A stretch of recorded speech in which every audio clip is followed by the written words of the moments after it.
سورہ ابراہیم آیت نمبر 18۔ اعوذ باللہ من الشیطان الرجیم، بسم اللہ الرحمن الرحیم۔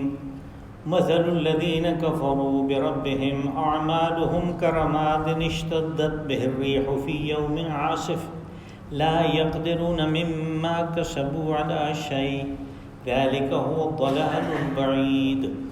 ألم تر أن الله خلق السماوات والأرض بالحق إن يشأ يذهبكم ويأتي بخلق جديد وما ذلك على الله بعزيز۔ وبرزوا لله جميعا فقال الضعفاء للذين استكبروا إنا كنا لكم تبعا فهل أنتم مغنون عنا من عذاب الله من شيء؟ قالوا لو هدانا الله لهديناكم سواء علينا أجزعنا أم صبرنا ما لنا من محيص وقال الشيطان لما قضي الأمر إن الله وعدكم وعد الحق ووعدتكم فأخلفتكم وما كان لي عليكم من سلطان إلا أن دعوتكم فاستجبتم لي فلا تلوموني ولوموا أنفسكم ما أنا بمصرخكم وما أنتم بمصرخي إني كفرت بما أشركتمون من قبل إن الظالمين لهم عذاب أليم۔ وأدخل الذين آمنوا وعملوا الصالحات جنات تجري من تحتها الأنهار خالدين فيها بإذن ربهم تحيتهم فيها سلام۔ صدق اللہ العظیم۔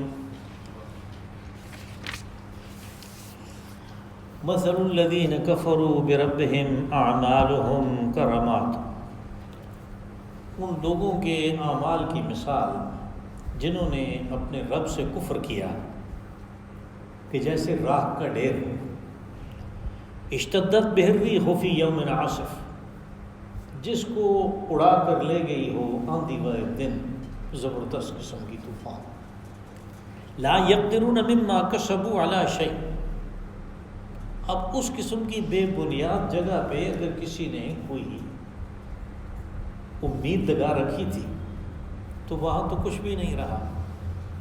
ذالک هو الضلال البعید، جو دور کی گمراہی ہے وہ یہی چیز ہے۔ الم تر ان اللہ خلق السماوات والارض بالحق، اے مخاطب کیا تو نے دیکھا نہیں کہ زمین و آسمان کو اللہ نے حق کی بنیاد پہ حق کے قیام کے لیے پیدا کیا۔ ان یشاء یذہبکم ویأتی بخلق جدید، وہ اگر چاہتا تو تم سب کے سب لوگوں کو وہ فنا کر دیتا، ایک نئی قوم لے آتا۔ وما ذلک علی اللہ بعزیز، اور اللہ کے لیے یہ کام کوئی مشکل نہیں ہے۔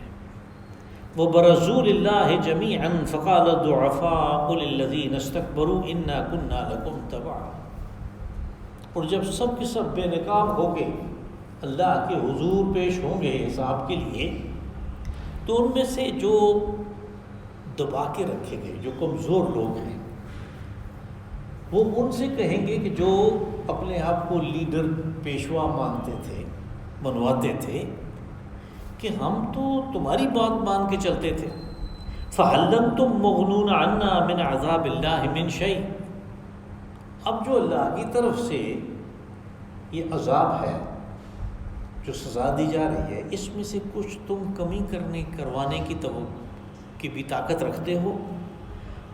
قالوا لو هدانا اللہ لہدیناکم، وہ جواب میں کہیں گے کہ اگر ہم خود سیدھے راستے پہ ہوتے تو ہم تمہیں بھی سیدھے راستے پہ لگا دیتے۔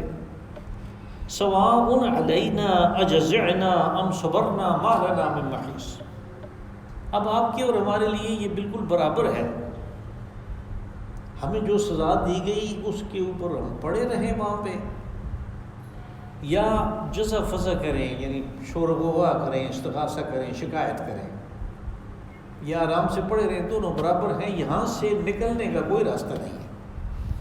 وقال الشیطان لما قضی الامر ان اللہ وعدکم وعد الحق ووعدتکم فاخلفتکم. اور جب تمام معاملات کا فیصلہ ہو چکا ہوگا تو پھر شیطان ان لوگوں سے جو دوزخ میں ہوں گے، ظاہر ہے یہ خود بھی دوزخ میں ہے، یہ کہے گا کہ اللہ نے تو جو وعدہ کیا تھا تمہارے ساتھ وہ تو سچ کر دکھایا اس نے، جبکہ میں نے جو بھی وعدہ کیا وہ جھوٹا نکلا، اس کی میں نے خلاف ورزی کی. وما كان لي عليكم من سلطان الا ان دعوتكم. اور یہ بھی ہے کہ میرے پاس کوئی زور نہیں تھا تمہارے لیے، بس میں نے تو فقط تمہیں ایک چیز کی طرف بلایا. فاستجبتم لی، اور تم نے میری اس دعوت کو قبول کر لیا. فلا تلومونی ولوموا انفسکم. اب ملامت مجھے مت کرو، ملامت کرو اپنے آپ کو. ما انا بمصرخکم وما انتم بمصرخی. نہ میں تمہیں ملامت کر سکتا ہوں نہ تم مجھے ملامت کر سکتے ہو. انی کفرت بما اشرکتمون من قبل. اور میں اس کا انکار کرتا ہوں جو تم نے مجھے شریک ٹھہرایا اس سے پہلے. ان الظالمین لهم عذاب علیم. اور اس قسم کے تمہاری طرح کے جو ظالم لوگ ہیں ان کے لیے دردناک عذاب ہے. وَأُدْخِلَ الَّذِينَ آمَنُوا وَعَمِلُوا الصَّالِحَاتِ جَنَّاتٍ تَجْرِي مِن تَحْتِهَا الْأَنْهَارُ. اور وہ لوگ جو ایمان لائے اور انہوں نے اچھے کام کیے انہوں نے، وہ ان کو باغات میں داخل کیا جائے گا، ایسے باغات کہ جن کے دامن میں نہریں بہتی ہوگی. خالدین فیہا بإذن ربہم. اپنے رب کی مشیت و اذن سے وہ اس میں ہمیشہ رہیں گے. تحیتہم فیہا سلام. اور ایک دوسرے سے جب ملاقات ہوگی تو وہ سلامتی کی دعا دیں گے. یہ پہلے تو بیان ہوا ان لوگوں کے اعمال کا انجام کہ جن کا عقیدہ غلط ہے، اس لیے اس بات کو وہاں سے شروع کیا کہ مثل الذین کفروا بربہم، کہ جنہوں نے اپنے رب کا انکار کر دیا. رب کو رب ماننے کے بجائے اور بہت سارے رب مان لیے، حالانکہ اللہ کو خالق و مالک مانتے تھے، صرف اس کو رب نہیں تسلیم کیا. ان کا عقیدہ غلط ہوا. ان کے اعمال کی مثال ہے کہ ایک آدمی فصل کاشت کرتا ہے ایک ایسی زمین پر کہ جو خود کسی چٹان کے اوپر ہے، کوئی مٹی آگے پڑی ہے. اب اس نے اس میں محنت کی، اس میں کھاد ڈالی، اس کو پانی دیا، اس پہ ٹریکٹر چلایا، اس میں اچھی قسم کا بیج ڈالا، سب کچھ کیا. جب آندھی آئی تو وہ آندھی اس فصل کو ہی نہیں، اس ساری زمین کو بھی اڑا کے لے گئی، اس ساری مٹی کو بھی اڑا کے لے گئی، اور اس کے ہاتھ پلے کچھ بھی نہیں پڑا. آدمی جس چیز کی توقع رکھتا ہے ذرا اس کے اوپر غور کرنا چاہیے کہ ہم کچھ کرتے ہیں تو پھر اللہ سے امید رکھتے ہیں. جیسے ہم نے حج کیا، عمرہ کیا، کسی خیراتی ادارے میں ہم نے چندہ دیا، یہ دیکھ کے کہ یہ بڑے اچھے کام کر رہے ہیں، اللہ حاصل کیا، سور نیکی کے کام کیے، تو اپنے حساب سے یہ کیے بیٹھے ہیں، حساب لگائے بیٹھے ہیں کہ اعمال اچھے کر لیے، جب تولا جائے گا تو میرا معاملہ جنت کا ہوگا. لیکن عقیدہ غلط تھا، جو اندر تحریک تھی اس عمل کے لیے، جو اندر موٹیویشن تھی وہ غلط تھی. اور یہ کہ امید ہر چیز کی، اپنی ضروریات کے تمام تکفل اللہ کو نہیں دوسروں کو مانا. کفروا بربہم کا ان لوگوں کی مثال ایسی راکھ کے ڈھیر کی ہے کہ جس کو آندھی اڑا کے لے جائے. آندھی والے دن زبردست ہوا باندھ تو چلی، اس راکھ نے توڑ کے چلے جانا ہے. رماد کہتے ہیں راکھ کو، ایشز جو کسی بھی چیز کے جلنے سے پیدا ہوں، اور وہ تو ظاہر ہے جب جل کی چیز رہتی ہے تو وہ بہت ہی ہلکی قسم کی چیز ہوتی ہے، راکھ رماد کو وہ اڑا کے لے جاتی ہے۔ لا یقدرون مما کسبوا علی شیء، کہ جو کچھ بھی انہوں نے کمایا تھا اپنے اعمال کے لحاظ سے، وہ دیکھیں گے کہ ان کے ہاتھ پلے تو کچھ بھی نہیں ہے۔ جب وہاں پہ اپنے اعمال نامہ کو دیکھیں گے، جب اس ترازو پہ اپنے نیکیوں کے اس کو دیکھیں گے، پتہ چلے گا ادھر تو کچھ بھی نہیں ہے۔ وہ وہاں پہ اس لیے نہیں ہے کہ اس کی بنیاد مضبوط نہیں تھی۔ اس کی بنیاد جو ہے، یعنی ریت کے اوپر آپ محل تعمیر کریں تو اس کا کیا انجام ہوگا؟ پانی کے اوپر آپ نے کوئی نقش بنایا تو اس نقش کی کیا تھوڑی دیر کے بعد یا اسی وقت ہی جب آپ بنا رہے ہیں پانی کے اوپر، تو پانی کے اوپر تو نقش نہیں بنتا، ڈیزائن نہیں بنتا، کوئی نقشہ نہیں بنتا۔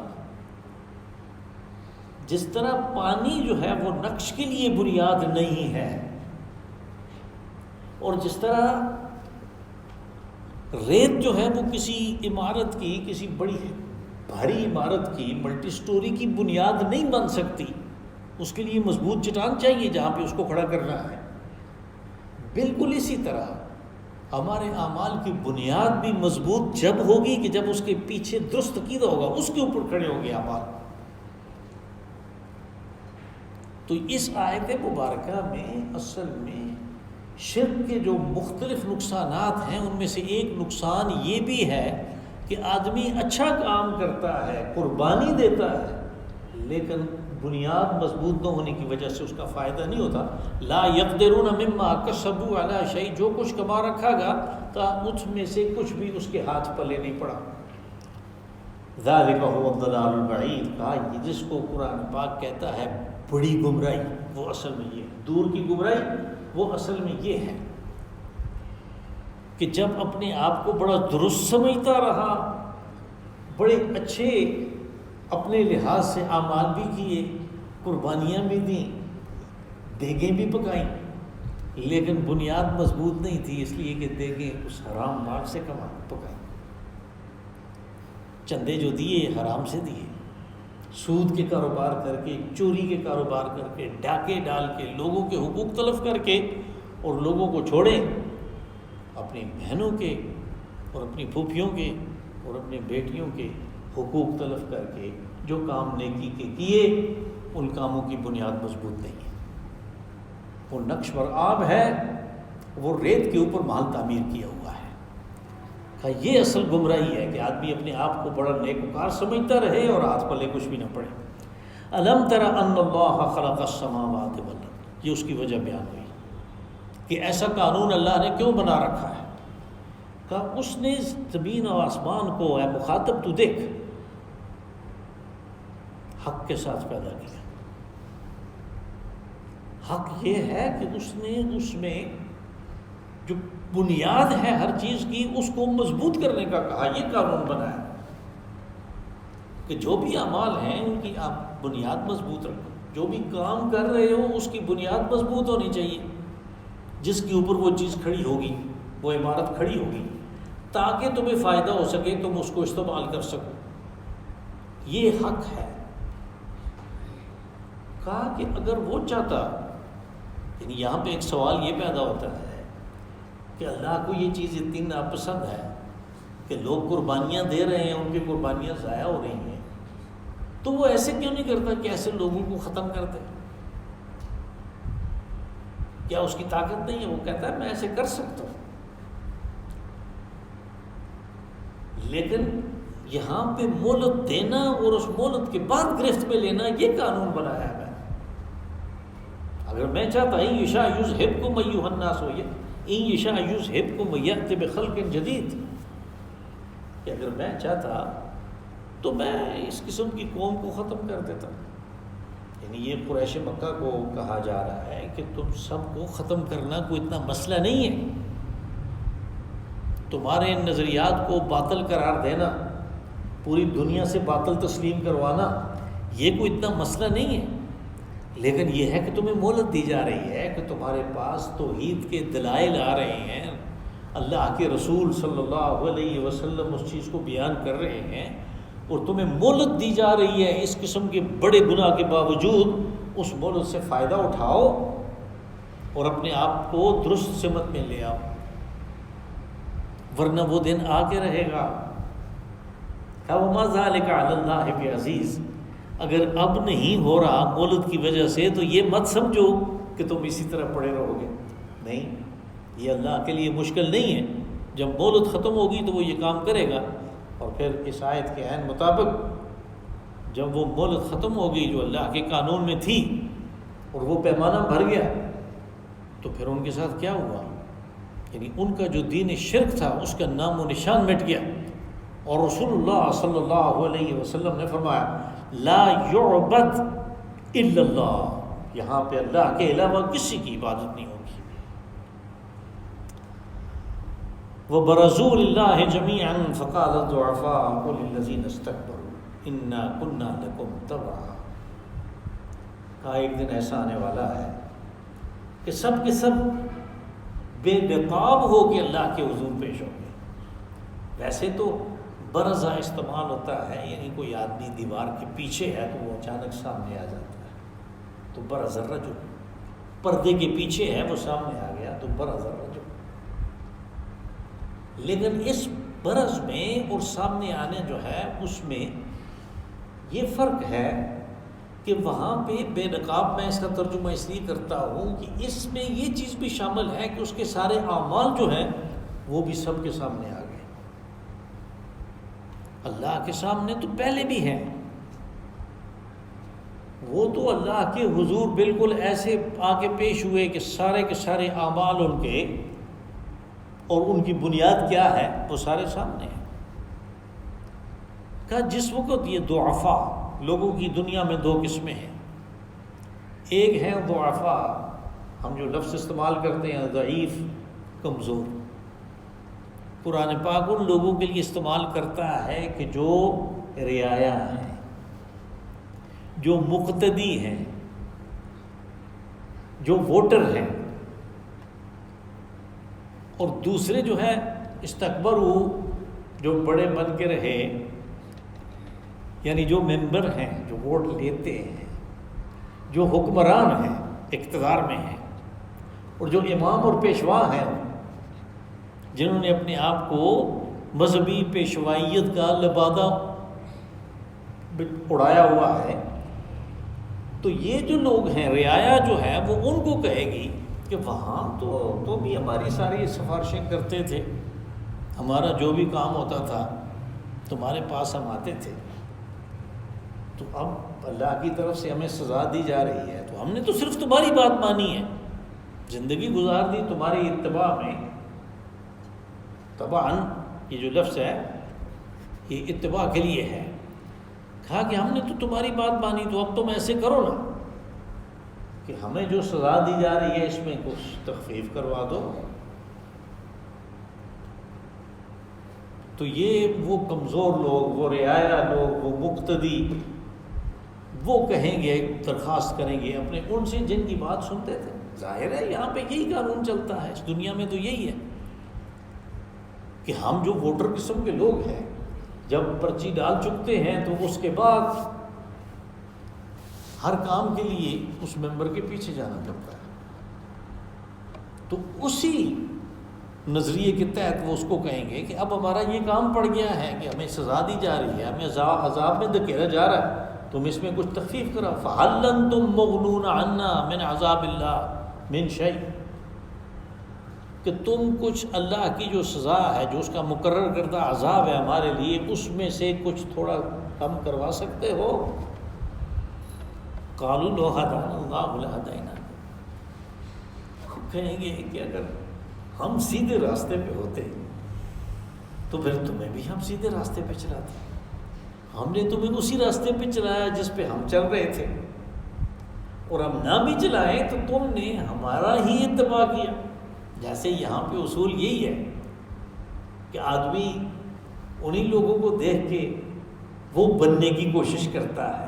الناس علی دین ملوکہم، عربی کی ایک کہاوت ہے کہ لوگ تو اپنے بادشاہوں کے طرز زندگی کو اپنانا چاہتے ہیں، جیسے وہ رہ رہے ہیں ایسے یہ رہنا چاہتے ہیں۔ کہا کہ اگر ہم ہدایت پہ ہوتے تو ہم تمہیں بھی ہدایت پہ لگا دیتے، ہم خود بے راہ تھے، بے راہ روی کا شکار تھے، نتیجے کے طور پہ تمہارا بھی یہی انجام ہوا۔ اب کیا ہے، سواء علینا اجزعنا ام صبرنا ما لنا من محیص، اب ہمارے لیے برابر ہے کہ ہم جزا و فضا کریں۔ اجزعنا یعنی شور و غوغا کرنا، فریاد کرنا، استغاثہ، کہ ہم شور ڈالیں کہ ہماری سزا میں کمی کی جائے، یا ہم صبر کر کے پڑے رہیں اس سزا میں، ہم صبرنا، یہ بالکل برابر ہے۔ اس لیے ما لنا من محیص، ہم دونوں کے لیے، وہ جو پیشوا ہیں، جو مقتدی ہیں، وہ جو ممبر ہیں اور جو ووٹر ہیں، وہ جو اقتدار میں ہیں اور جو رعایا ہے، کہا کہ ہمارے لیے یہ برابر ہے، ہم شور کریں یا نہ کریں، ہم دونوں کے لیے یہاں سے نکلنے کا کوئی راستہ نہیں ہے، یہاں سے بچنے کا کوئی راستہ نہیں ہے۔ وقال الشیطان لما قضی الامر، اب دیکھیں یہ جہنم میں یہ سارا کچھ ہو رہا ہے، تو وہاں پہ ایک اور ہستی بھی ہے، وہ ہے شیطان، کیونکہ اللہ نے وعدہ کر رکھا ہے اس سے کہ میں جہنم کو تیرے سے اور تیرے متبعین جو ہیں، جو تیری بات ماننے والے ہیں جن و انس میں سے، ان سے جہنم کو بھروں گا۔ لَأَمْلَأَنَّ جَهَنَّمَ مِنْكُمْ وَمِمَّنْ تَبِعَكُمْ أَجْمَعِينَ، کہ میں جہنم کو بھر دوں گا تمہاری جنس سے اور انسانوں اور جنوں میں سے جو تمہاری پیروی کریں گے ان سے۔ اب جب یہ مقتدی اور پیشوا، حکمران اور رعایا، یہ جب آپس میں بات چیت کر رہے ہیں تو بیچ میں ایک تیسرا فریق بھی تو ہے، شیطان۔ ابھی اس سے کسی نے کوئی بات نہیں کی کہ بھئی تو نے ہمیں کیوں ورغلایا، اس لیے کہ اس کا بڑا کام ہے، ابھی اس سے کسی نے بات نہیں کی، لیکن اس کو پتہ ہے کہ یہ آپس میں فارغ ہو کے میرے اوپر آ جائیں گے، اس لیے وہ پہلے ہی بول اٹھا کہ وقال الشیطان لما قضی الامر، کہ جب جہنم اور دوزخ کے بارے میں فیصلہ ہو چکا، لوگ جہنم میں پہنچ گئے، انہوں نے آپس میں بات چیت کی کہ تم لے آئے، تمہاری وجہ سے میں گمراہ ہوا، یہ سب کچھ ہو گیا، تو شیطان کہنے لگا ان اللہ وعدکم وعد الحق ووعدتکم فاخلفتکم، کہ اللہ نے تم سے وعدہ وعید کیا تھا، اس نے تو سچ کر دکھایا، اس نے تو کہا تھا کہ جس نے شرک کیا میں اس کو دوزخ میں ڈالوں گا، جس کے اعمال کی بنیاد کمزور ہوگی میں اس کو دوزخ میں ڈالوں گا، اس نے تو اپنا وعدہ سچ کر دکھایا، میں نے بھی تم سے وعدے کیے تھے۔ یہ شیطان بھی کہتا ہے نا کہ یہ چوری کر لو، پھر اس طرح فلاں ضرورتیں تمہاری پوری ہو جائیں گی، یہ رشوت لے لو تمہاری یہ ضرورتیں پوری ہو جائیں گی، یہ شیطانی وسوسے ہیں، اس کے وعدے ہیں، وہ سبز باغ دکھاتا ہے۔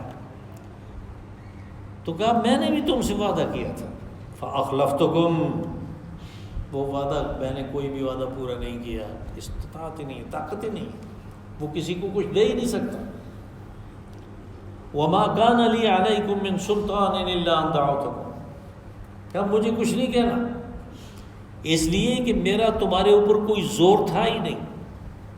سلطان زور، اقتدار، دلیل کے لیے بھی استعمال ہوتا ہے، اس لیے کہ اس کے اندر بھی ایک زور ہوتا ہے بات منوانے کا۔ کہا میرا کوئی زور نہیں چلتا تھا تمہارے اوپر، میں کسی کی بھی، میرے ہاتھ میں کسی کی باغ نہیں تھی کہ میں اس کو شرک کے راستے پہ یا غلط کاموں پہ ڈال دیتا، نہیں، میں نے تو صرف ورغلایا، میں نے تمہیں دعوت دی کہ ایک صورت یہ بھی ہے، یہ اختیار کر لو۔ فاستجبتم لی، تم نے خود میری دعوت کو قبول کیا۔ یعنی آدمی جلد باز ہے تو جس چیز میں جلدی نتیجہ نکلنے کی توقع ہوتی ہے اس کو وہ اختیار کر لیتا ہے۔ قرآن پاک نے انسان کو یہ جو جلد بازی ہے اس کی ایک کمزوری کے طور پہ ظاہر کیا، کہا خلق الانسان عجولا، انسان کو جلد باز بنایا، خلق الانسان من عجل، اس کے خمیر میں جلد بازی ڈال دی گئی، لیکن ساتھ میں ایک سوجھ بوجھ ڈالی کہ یہ تمہیں کہہ رہا ہے کہ یہ غلط کام کرو، اس میں یہ فوری مزہ ہے۔ اللہ تمہیں کہتا ہے کہ یوں مت کرو، کہ ٹھیک کام کرو، نیکی کا کام کرو، تمہیں اگلے جہان میں اجر ملے گا۔ اب یہ جلد بازی جو ہے، اس کو جو فوری ہے اس کام کے اوپر اکساتی ہے۔ اور شیطان کا سب سے بڑا ہتھیار یہی ہے کہ انسان کی اس کمزوری سے وہ فائدہ اٹھاتا ہے اور اس کو وہ اس طرف مائل کرتا ہے، اس کے دماغ میں، اس کے دل و دماغ میں یہ چکر آتا ہے کہ مجھے یہ اختیار کرنا چاہیے، فوری ضرورت ہے میری، یہ ضرورت پوری کرنی چاہیے۔ تو اس نے کہا کہ میں نے جو تمہارے ساتھ وعدے وعید کیے تھے، میں نے تو وہ اس کے خلاف کیا، وہ تو کوئی چیز تمہارے کام نہیں آئی، تم تو یہاں آ گئے، وہ تو مختصر تھا، وقت تھا۔ فلا تلومونی ولوموا انفسکم، بس اس کا ضروری تقاضا یہ ہے کہ مجھے مت ملامت کرو کہ تم نے ہمارے ساتھ یہ کیا، ملامت کرو اپنے آپ کو، اس لیے کہ میں نے دعوت دی، ایک طرف بلایا، تم نے قبول کر لی، تم نے لبیک کہا اور آ گئے، میری باتوں میں آ گئے، آپ اپنے آپ کو ملامت کرو۔ ما انا بمصرخکم وما انتم بمصرخی، نہ میں تمہیں ملامت کر سکتا ہوں نہ تم مجھے ملامت کر سکتے۔ انی کفرت بما اشرکتمون من قبل، یہ بات ذرا سمجھنے کی، اس کا ترجمہ یہ ہے کہ جو تم نے مجھے شریک ٹھہرایا، میں اس بات کا انکار کرتا ہوں۔ میرے اندر کوئی ایسی بات نہیں تھی کہ میں اللہ کی صفات میں، اس کی ذات میں کسی طرح شریک ہو جاتا، جبکہ تم نے مجھے شریک ٹھہرایا۔ حالانکہ ہم شیطان کو تو ہم اللہ کا شریک کس طرح ٹھہرائیں؟ ٹھیک ہے، لوگ جو نہیں بات کو سمجھتے تو وہ مختلف چیزوں کو اللہ کا شریک ٹھہراتے ہیں، کوئی بت بنا لیتے ہیں، کوئی کیا کرتے ہیں، کوئی کیا کرتے ہیں، لیکن شیطان کو تو کوئی بھی شریک نہیں ٹھہراتا اپنی زبان سے کہ نہیں یہ بھی خدا کے جیسے صفات اس میں ہیں۔ تو پھر یہاں پہ کیوں کہا اس نے انی کفرت بما اشرکتمون من قبل، کہ تم نے جو مجھے شریک ٹھہرایا میں اس کا انکار کرتا ہوں۔ معلوم ہوا کہ شریک جو ہے، جو شرک آدمی کرتا ہے، وہ صرف زبان سے نہیں ہوتا، وہ عمل سے بھی ہوتا ہے۔ اور یہ بات پہلے بھی آ چکی کل یا اس سے پہلے درس میں، کہ جب ہم کسی کی بات کو مان لیتے ہیں کہ یہ ٹھیک کہتا ہے اور وہ اللہ کے حکم سے، اللہ کی بات سے متصادم بات کو ہم نے مان لیا، اس کا مطلب ہم نے اللہ کو نہیں اس کو معبود بنا لیا اس وقت۔ اور یہ بات قرآن پاک میں بار بار ہے، صرف یہاں پہ نہیں ہے۔ اب دیکھیں سورہ فرقان میں کہا کہ کیا تم نے اس شخص کو دیکھا اتخذ الہہ ہوا، جس نے اپنی خواہش کو اپنا معبود بنا لیا۔ خواہش کو معبود کیسے بنایا جاتا ہے؟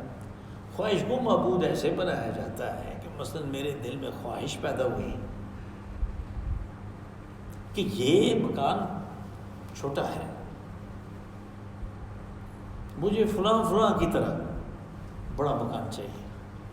اب اس بڑے مکان کے لیے آج کل کے دور میں زیادہ زمین خریدنا، اس کے اوپر وہ بنانا، یہ کوئی آسان کام تو نہیں ہے۔ اب میرے وسائل اتنے نہیں ہیں، لیکن ایک خواہش پیدا ہو گئی۔ اس خواہش کو پورا کرنے کے لیے میں نے حلال و حرام کی تمیز کو چھوڑ دیا، حرام کو اختیار کر لیا کہ اس طریقے پہ فوری ہو جائے گا۔ جب اللہ کی بات کو نہیں مانا، اپنی خواہش کو پورا کرنے کے لیے ہر قسم کا کام کر گزرے، تو اس نے کہا یہ تم نے اس کو خواہش کو خدا بنا لیا۔ یہ انہی الفاظ کے ساتھ 2 دفعہ فرقان میں بھی اور زخرف میں بھی، تو خواہش کو خدا بنا لیا۔ بالکل اسی طرح جب شیطان کی بات کو تسلیم کر لیا اور اللہ کی بات کو چھوڑ دیا، پس پش ڈال دیا، تو گویا اس کو خدا بنا لیا، اس کو معبود بنا لیا۔ یہی وہ چیز ہے جو سورہ یاسین میں بھی کہی الم احد الیکم یا بنی آدم اللہ تعبدوا الشیطان، کہا کہ اے آدم کی اولاد، ہم نے تم سے یہ وعدہ نہیں کیا تھا، عہد و پیمان نہیں کیا تھا، تم سے معاہدہ نہیں کیا تھا کہ شیطان کی عبادت نہیں کرنا، یعنی اس کو معبود نہیں بنانا، یہ اعمال کے لحاظ سے، یعنی آدمی شرک کرتا ہے، عقیدہ اس کا خراب ہوتا ہے عقیدے کے اعتبار سے، کبھی اپنی زبان کو بالکل صحیح استعمال کرتا ہے، اللہ کی توحید بیان کر رہا ہے، لیکن اس کے اعمال شیطان کی پیروی کو ظاہر کرتے ہیں، وہ کہتے ہیں کہ اس نے شیطان کو اپنا معبود بنا لیا، اللہ کے ساتھ شرک کیا، شیطان کو اس کے مقابلے میں لا کھڑا کیا۔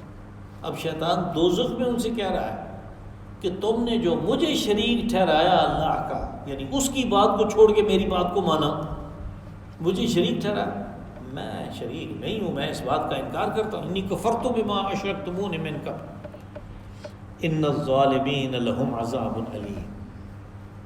آپ کو پتہ ہے ظلم جو ہے قرآن پاک میں وہ شرک کے لیے استعمال ہوتا ہے۔ حضرت لقمان نے بیٹے کو کہا کہ ان الشرک لظلم عظیم، بیٹے شرک جو ہے یہ بہت بڑا ظلم ہے۔ اب یہاں پہ بھی ان الظالمین لہم عذاب علیم، مشرکین کے لیے دردناک عذاب ہے، تو وہ تو دردناک ہونا ہی ہے کہ اللہ کے مقابلے میں شیطان کی عبادت کی، تو وہ تو دردناک عذاب کا مستحق ٹھہرا۔ وَأُدْخِلَ الَّذِينَ آمَنُوا وَعَمِلُوا الصَّالِحَاتِ جَنَّاتٍ تَجْرِي مِن تَحْتِهَا الْأَنْهَارُ خَالِدِينَ فِيهَا بِإِذْنِ رَبِّهِمْ۔ اب اس اصول کے مطابق کہ دوسرے لوگوں کا بھی بیان ہونا چاہیے، یعنی یہاں پہ اصل مضمون تو دوزخ والوں کا چل رہا ہے، برے اعمال والوں کا، لیکن ضمناً ان کا بھی تذکرہ ضروری ہوا کہ اس کو بھی سامنے لایا جائے کہ وہ لوگ جو ایمان لائے اور انہوں نے اچھے کام کیے، یعنی نہ ایمان کے اندر شرک کا کوئی شائبہ تھا اور نہ اعمال کے اندر شرک کا کوئی شائبہ تھا، عملی شرک بھی نہیں کیا اور قولی شرک بھی نہیں کیا۔ ان کے ساتھ کیا ہوگا؟ ان کو اللہ پاک نے فرمایا کہ میں داخل کروں گا ایسے باغات میں کہ جن کے دامن میں نہریں بہتی ہیں، وہ اس میں اللہ کے حکم سے، اللہ کے اذن سے، اللہ کی مشیت سے، اس کا فیصلہ یہی ہے کہ اس میں ہمیشہ رہیں گے۔ مشیت اور اذن سے مراد یہ اس کا فیصلہ ہے، اس نے فیصلہ کیا ہے کہ اس میں وہ ہمیشہ رہیں گے۔